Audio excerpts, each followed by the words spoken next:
E3 2014. Right now, we're going to talk about the newly announced Wii U game Splatoon, and joining me on stage is a man who did not develop Splatoon. However, it is a man who got to play it. I did get to play it, and I also just really wanted to crowbar my way up onto the big stage. My E3 has just been running around to different appointments, and this is a break for me. Well, Maxwell McGee, your crowbarring has been a resounding success. Before we get to the discussion of the game, you actually did an interview with one of the developers, right? Yeah, actually one of the guys at Nintendo Treehouse. I spoke to him just about the game in general. That's going to set everything up, and I think we're going to go to that right now.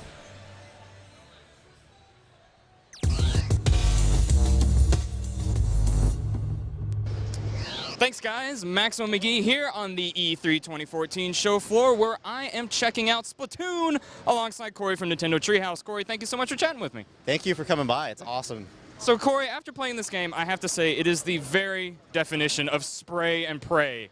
Tell us a little bit about what Splatoon is, what this game is, and how it plays. So Splatoon is basically an action, all-new, unique action online shooter from Nintendo. It's actually being developed from our internal studios, EAD Kyoto.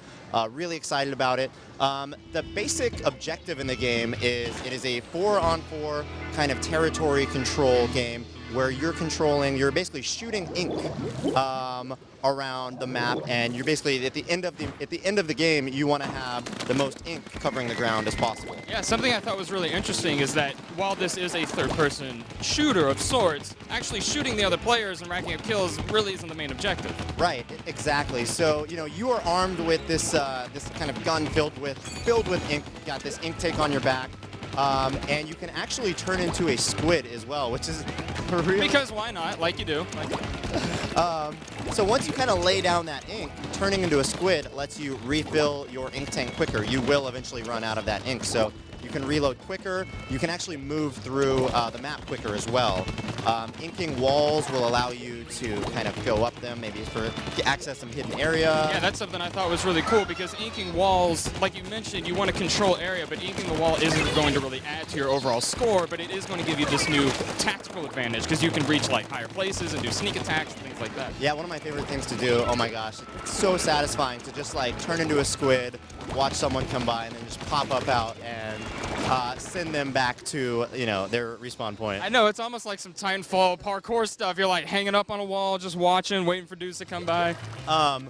One other thing that's really cool about this game is how the Wii U gamepad plays with the gameplay. So you're actually seeing, once you pick up the game, you're using some of the gyro controls with the gamepad to control. You're, tilting it slightly up and down to kind of aim your ink arc.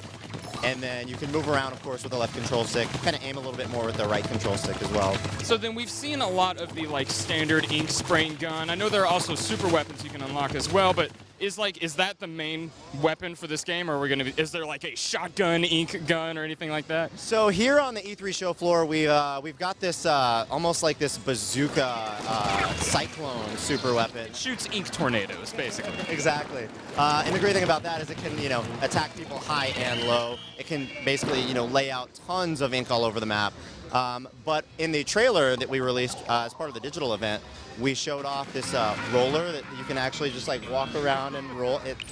I haven't played that yet. I can't wait. I was actually asking the developers, I'm like, that looks so fun. Like, I'm just... So then, yeah, like that ink roller, is that something is that one of the super weapons, like you build up your meter and it unlocks for like a limited amount of time, or is that something you'll have the entire match? I'm actually not 100% sure. I know that we have announced that you will have multiple super weapons when the full game releases, so it's not going to be limited to necessarily that ink tornado. Now, I know a lot of shooter communities like thrive on online support plans, getting together, playing together, things like that. What sort of online community support and functionality can we expect for Splatoon? So we haven't gone into necessarily the in-depth kind of online modes yet, but as you mentioned, this is absolutely an online shooter. Here at E3, we've got kind of a setup more like a LAN style going on right now to kind of simulate that online play.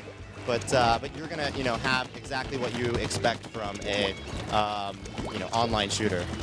Yeah, and this game has definitely sort of been a surprise hit, I feel, for a lot of people. And you guys announced it during Nintendo Direct, and people were like, what? You're shooting ink and you turn to a squid? This is so bizarre. But I know everybody that I've talked to who's come and actually played it has been like, wait a minute, this is actually pretty cool. And what have you thought of it? I haven't played it. I mean, like, it surprised me. I think when I first heard of it, I'm like, wait a second. And then once you actually get the, the game in your hands and you're feeling it, you're playing it, it just comes to life even more fun. I had a friend on social media was like, Corey, I just saw Splatoon. Is that game as fun as it looks? Because it just looks like absolute fun. And I wish you could come here and play it. But. So Corey, have you guys announced when Splatoon is coming out? We have announced a 2015 date. Haven't locked down necessarily a month yet, but looking forward to it next year. All right, well, we'll let you go ahead and get back to work. Thank you so much for chatting with me. Thank you, Max. And you folks, of course, stay tuned to GameSpot.com for our ongoing E3 2014 coverage.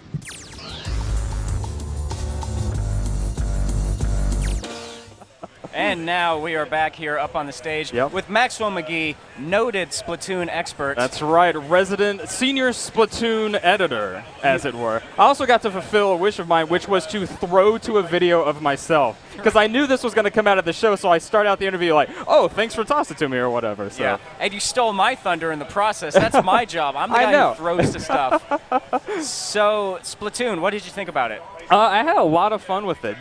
It has a lot of really great ideas. It's like, obviously it's a third-person competitive shooter, but since it's from Nintendo, it has sort of this colorful, cutesy vibe to it. Sure. The one thing that did kind of irk me at first was when I first started playing it, you use the Wii U gamepad, and by tilting it up and down, your character can look up and down, but then to look left and right, you use the right thumbstick. So like this combination of moving the pad and doing the thumbstick was like a little left brain, right brain confusion. That kind of freaked me out, but I did learn later on that you can actually change it so that all of the looking around is just controlled with the thumbsticks. Okay. Just like a normal shooter. Okay. So, I mean, how does it feel? How does the movement feel? It feels really good. The game is super fast-paced because like you saw in the interview there, as you paint the ground, you can turn into a squid and then dive into the ink of your own color and then swim along really fast. And then you can do other things as a squid too, like there are those chain link gates. You can turn to a squid and just like whoop, fall straight through the gate to get to different areas. One thing that I really liked that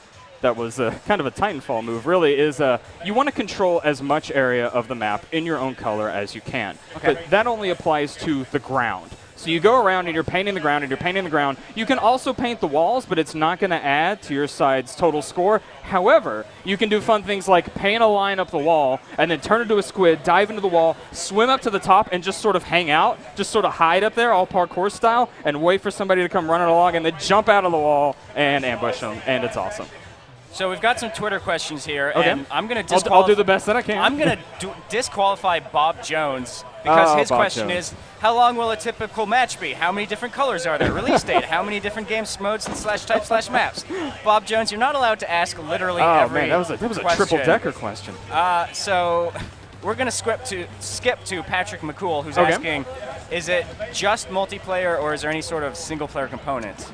Right now, they were primarily talking about the multiplayer component, so I can't say either way whether or not there's going to be a single-player feature. I don't want to put words in anybody's mouth, obviously, but mostly everything they're showing off right now is just the single-player component. Obviously, the game's still recently announced, still early in development, so. Right. Do you know if there's any sort of, there's another question we had about customization. I missed who that was. Do you know if there's any sort of that stuff in there? Say again? Customization? Oh, character customization. The rounds that I played, it was all just largely random. Okay. The colors that were assigned, the characters' appearances were just randomized each time. So like you don't load into a game and like pick the color of your team or anything like that. It just assigns 2 different colors, and then it assigns just random characters. So sometimes my team was 4 copies of the same character. Sometimes they were all distinct and individual themselves. So I feel like, at least at this point, it's all just random. Right. Okay. Well, that was Daniel Smith on Twitter. Well, thank you, Daniel Smith. Is it a hard game to keep track of? It was, yes, actually. So on the Wii U gamepad, it has like the entire bird's eye view of the map, and it'll show the paint being applied to it, so you can sort of see where the battle lines are being drawn. Let's see. What's not big? Oh, right here. Here we go. This is something I wanted to mention. He didn't really do it correctly, but you can get back into the action super quickly when you die and respawn by looking down at the Wii U gamepad. It'll have a little. Whoa. do you actually die in Splatoon? Is there explode. death? Oh, that's even worse. Yeah, it's not. Yeah, I mean, you do die, Okay. and then when I asked the guy, yeah, you die. You come back to life. You're a weird paint squid monster. Maybe you explode and then like reform later on. I don't want to get it. But basically, if you want to get back into the action quickly, you can look at the Wii U gamepad. It'll have little icons for all of your teammates, and if you tap one of those icons, you'll rocket, like propel yourself across the map, and you'll just land right where they are. And then boom, you're right back into it. Of course, every time I tried to do that, I would drop into the match, and then some dude would just blast me. Because you die super quick. Right. Like, I was surprised by how twitch it felt. Because, I mean, obviously, you know, you wouldn't expect that kind of thing maybe from a Nintendo game, expecting it to be a little bit easier, a little bit more of a softer introduction, if you will. But this game, like, yeah, you 1, 2, 3 good hits from the splatter gun, and you just explode in a shower of color. Are Are there ink headshots? Is there ink jibbing? It's all spray and pray. Okay. It's all spray and pray. You're not lining up any kind of headshots or things like that. It's not going to reward you for like targeting a specific part of the body. It's all spray and pray. You do have, so there's that meter up there at the top right corner of the screen, and now it says click. When that's full, you click it down, and you get access to these super weapons. So the super weapon they were showing off when I played it was like this, basically a paint tornado gun. And you basically, you unlock it, you get it for a couple of seconds, and you can just fire at will these giant swirling paint tornadoes that just paint large portions of the map and will just blow up people in one hit. I mean, getting shot down in Splatoon really isn't that big of a deal. I talked about this briefly in the interview, but just actually killing the other opponents or killing the other team isn't your main objective. Your main objective is to paint as much of the map as possible, and killing the other players is just sort of a stepping stone to that larger goal. When you actually defeat another opponent, they will explode in your color. So you do get a little bonus there, so they'll help, like, their death helps paint more of the map in your own color.